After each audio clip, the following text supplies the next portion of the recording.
Hello and welcome back to my channel. So today guys, I've got a bit of a different video for you. I've got my initial thoughts and reactions to the 2022 Formula 1 driver lineup. Now there's been quite a lot of talk about Formula 1 this year. It's all got very heated, and with it all coming down to the last race in Abu Dhabi, I think the sport's absolutely growing, and I think it'd be a great opportunity for me to chuck my opinions into the ring. So I'm going to go through sort of each of the teams and their driver who they've got signed up for next year, just giving sort of what I think could happen to them, my reaction to the contract, because there's a few surprises in there and there's obviously a few consistencies which you love to see. So let's get on with it. So the first team up is Mercedes. So Mercedes have announced their drivers for next year as Lewis Hamilton and George Russell. So I am very excited about this combination. So Lewis is here has extended his contract by another 2 years with the team. He's been with them for ages now. So another 2 years, I think that was pretty standard for him. I think it's great that he wants to keep going. Obviously he's 36, so he's not the youngest driver in the field, but the fact that he's still wanting to go for another 2 years is absolutely amazing, and I don't think anyone can rule him out for taking 10 world championships, because he's here long enough for it. So that's definitely something that we can consider and hopefully look forward to seeing. George Russell, I'm so happy that he's finally got himself in that Mercedes. Obviously he's been part of their junior programme for a while now, and he did drive for them obviously when Lewis had COVID last year in Bahrain. I think it's great that he's finally got that seat, and I feel like he's really earned it. He's shown that he can do. Obviously he beat Bottas in that race where he did race for Lewis, and he should have won that. That should have been his maiden win, but hopefully we'll get to see it next year in 2022. So next up we have Red Bull. So Red Bull's drivers for next year are Max Verstappen and Sergio Perez. So they're keeping their drivers the same as they were this year. Max, obviously his contract actually was extended in 2020 until the end of 2023. So there was never any question if Max was going to be driving for them next year or not. And I think Max will definitely be going for a World Championships if he doesn't win it this year. Obviously I'm recording this pre-Abu Dhabi race, so you don't know who's won it yet. If he doesn't win it this year, I absolutely think he will have another crack at it in the future. I think he's such a talented driver that it's sort of just written that he's going to get one at some point. Sergio Perez, I have to say, I'm very impressed with Sergio Perez this year. Obviously his predecessors for the second driver's seat at Red Bull have been Alex Albon and Pierre Gasly. Obviously neither of them completed the full year. And the fact that Perez has come in, he's really proved himself this year, and he's actually got his 1 year extension, which hasn't been done before, obviously, with the last 2 drivers for Red Bull. So I think this is great for Perez. Obviously he's definitely proved himself. He's done a couple of podiums, and he's been pretty much the best second driver that Max could have had this year. I think he's been a valuable asset to the team, so I'm really chuffed that they've decided to keep him on for another year. So moving swiftly on to McLaren. And obviously they are keeping their drivers the same. We have Lando Norris and Daniel Ricciardo. So these two are so much fun, honestly. They just seem like they have a laugh all the time. So Lando's extended his deal with the team to a multi-year contract. Obviously his contract did expire this year, so he has renewed it. I believe it's until the end of 2023, which actually puts him on par with Daniel's contract. So both of them are contracted with the team now until the end of 2023. So that's another 2 years with both of them. I think it is quite interesting that Norris has obviously extended this to a multi-year deal. Obviously he's only 22, so he's quite young, sort of in Formula 1 terms anyway. And I think it's interesting, but he's clearly happy and comfortable with McLaren. He clearly feels like he can do well there and get some wins and some podiums, as we've already seen this year. I don't think it's a bad move of Norris to stay with McLaren, particularly the way they've performed this year. Obviously they had the 1-2 this year in Monza, which is absolutely great for them.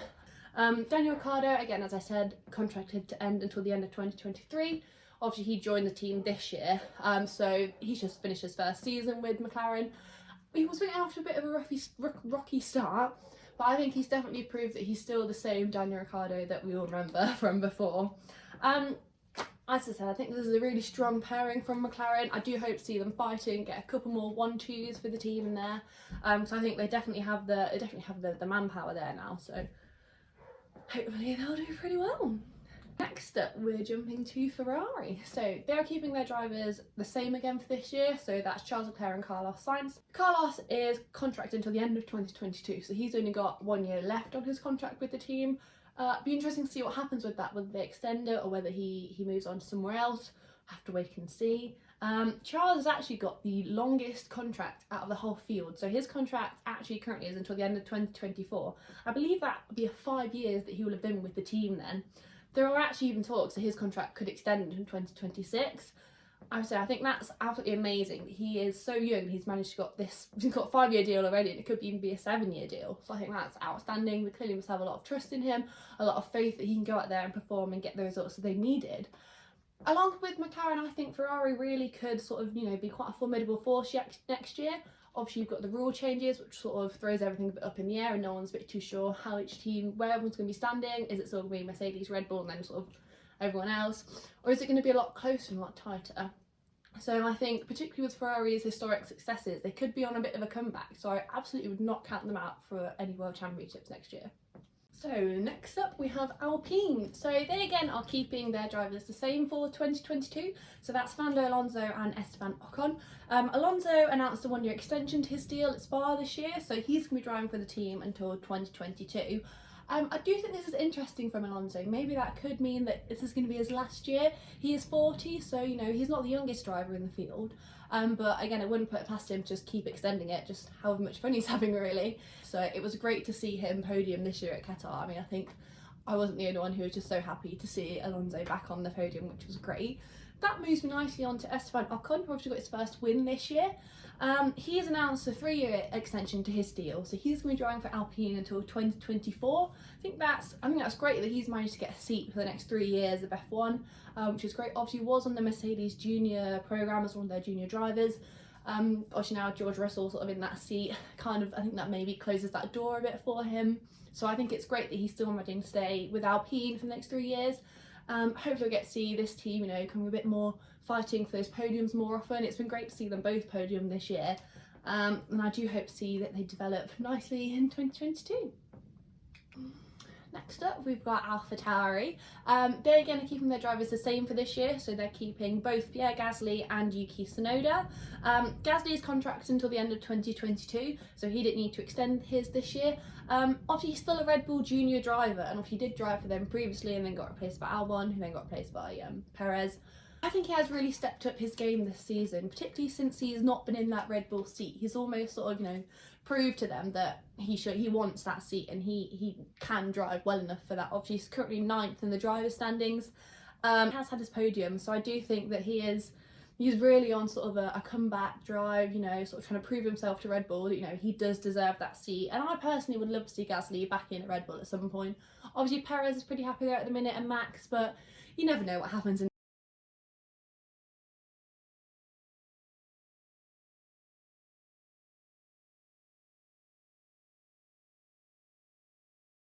has been extended by a year, so he's contracted until the end of 2022.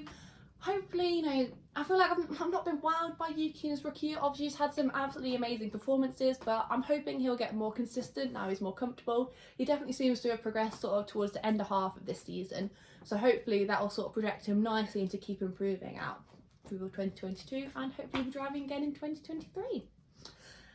Next on the list is Aston Martin. Again, I really like that they basically all stayed the same for the last few, but Sebastian Vettel and Lance Stroll are both staying to drive for Aston Martin. Neither of them have actually specified how long their deal is with the team. Vettel has a multi-year deal, obviously they haven't said how many years that is. I would assume it's definitely past the 2022 season, so I think he'll be quite comfortably staying with the team for a couple more years to come. I do think this is a great move from Aston Martin. Vettel is definitely a reliable driver. Obviously he got 2nd place in Azerbaijan this year, and he has had multiple other points finishes, so I think he's a pretty consistent driver for the team. Again, obviously next year with the rule changes, who knows what's going to happen. I'll do another video on sort of explanation of the rule changes and what this means and what this could mean for the season, what could not mean, in a separate video. Lance Stroll then, obviously we don't know when his deal with Aston Martin does end. Obviously his dad is heavily involved with the team. We do assume that this is a multi-year deal, although they haven't specified. I would assume that unless there's no massive family fallouts, Stroll will be staying with the team, and he's not a bad driver. You can't knock him. I think if it wasn't for his dad, I think he would still be in F1. I think he'd still be driving for the team. He has had quite a few points finishes this year, and he's pretty impressive for his age. So I do hope we get to see Stroll fighting, for the points with Vettel a lot more next year. So Now we have a change, so we're on to Williams next. So they are changing their drivers this year, obviously with George Russell going to Mercedes. That has left a gap at Williams. Nicholas Latifi is staying on, so he's contracted until the end of 2022. This will be his 3rd year with the team. I think Latifi's been pretty impressive this year, especially considering that Williams car hasn't been the best. He has point scored twice this year, and he did have the 7th place in Hungary, which is absolutely outstanding to have achieved that in that car. Alex Albon is back in F1, which is so good to see. So he'll be taking George Russell's seat with the team. He's only on a 1-year contract, but I think it's just so great to see him back with the seat in F1. Obviously, Alex Albon did drive for Red Bull, so I know there has been sort of some, can a Red Bull driver drive for Williams, who is sort of the Mercedes sister team. I understand there has been sort of a strict confidentiality clause within his contract with Williams to sort of protect Mercedes from sort of any information leaking out and getting to Red Bull, especially because Albon's got such strong Red Bull affiliations. I can understand why they're a bit wary of that, but I think Alex Albon is going to, really fight back this year. I think, remembering when he was driving for Red Bull, he obviously had a couple of issues, but on the whole he was pretty consistent and he was always ready to fight for those points and the podiums. So I think Nicholas Latifi and Alex Albon are going to be a great team this year for Williams, and hopefully we'll be able to see Williams fighting a lot more. So our penultimate team on the grid is Alfa Romeo. So it's complete change here, with both current drivers to 2022, Kimi Raikkonen and Antonio Giovinazzi, leaving F1 this year. They are going to be replaced by Valtteri Bottas and Zhou Guan. I'm very sorry if I've said that name wrong. I'm going to Google how to say it in a minute to make sure I said it right. But Bottas has signed a multi-year deal with Alfa Romeo, obviously coming from Mercedes with George Russell now having that seat. I think this could be quite exciting for Alfa Romeo. Obviously, Bottas has been sort of on the top for pretty much as long as I can remember. As long as he's been with Mercedes, he's been sort of up there. And even before, when he was driving for Williams and the other teams, he was always pretty, always fighting for this podium. So this could be sort of like a breakthrough for Alfa Romeo, having Bottas driving for them. Maybe this could mean that instead of fighting sort of 15th, 16th, they're actually fighting for 3rd, 4th, and 5th, which I think would be pretty amazing to see with them. So that moves us nicely on to the new driver of the grid this year. So Zhou Guan. So he is currently the Alpine test driver. He has been since 2020. He was part of their academy before that. So he's only with Alfa Romeo on a 1-year deal, which is pretty normal for sort of your rookie season. He has just finished 2nd in the F2 championships this year behind Oscar Pisari. I think this could be a great move for him. Valtteri is so experienced. I think particularly coming in your rookie year, you could learn a lot from Bottas. I think could be a great teacher.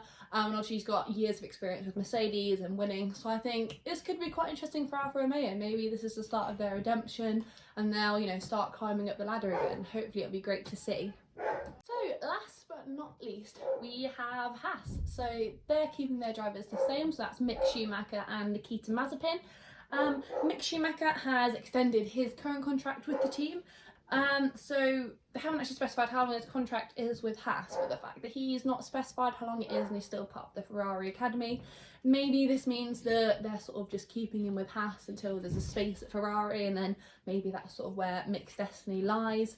I think he's doing as well as you can, sort of, at the bottom. I think obviously Haas aren't the #1 team this year.